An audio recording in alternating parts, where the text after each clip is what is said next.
moon hung high in the ink-black sky as I gripped the steering wheel, hurtling down the deserted highway. The rhythmic hum of the engine was my only companion, echoing the monotony of the endless road ahead. A sense of unease gnawed at the edges of my mind, intensified by the shadows cast by the trees that lined the desolate stretch of asphalt. I had always enjoyed the solitude of night drives, relishing the freedom that came with the open road. But tonight was different. Tonight, an ominous cloud seemed to cloak the world in darkness, and the forest on either side of the road appeared to be watching, whispering secrets that I couldn't comprehend. As I rounded a bend, a faint figure appeared in my peripheral vision. My heart leapt into my throat as I slammed on the brakes, tires screeching in protest. The figure was a woman, her torn dress billowing in the wind, her dark hair a wild tangle around her face. Panic surged through me as I realized she was standing in the middle of the road. I leaned on the horn, the blaring sound a desperate warning to the woman. She turned slowly, her eyes locking onto mine. I could see the desperation in her gaze, a plea for help that sent a shiver down my spine. Without thinking, I flung open the car door and rushed toward her. "Are you all right?" I called out, my voice quivering. She didn't respond, her lips parting as if trying to form words that wouldn't come. Her hands were stained with something dark, something that looked disturbingly like blood. Fear surged within me, but compassion won out as I reached for her arm. "We need to get you out of the road," I urged, my grip gentle yet urgent. With a sudden burst of strength, she wrenched herself away from my touch and stumbled backward.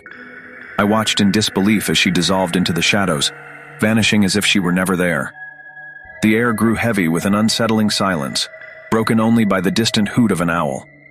Shaken and bewildered, I returned to my car and continued my journey, my hands trembling on the wheel. The events of that night replayed in my mind, a twisted loop that refused to let go.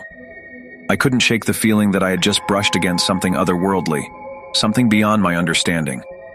Miles passed, each one dragging on like an eternity. The road seemed to stretch endlessly, the horizon an ever-receding mirage. But then, a faint glimmer of light appeared in the distance.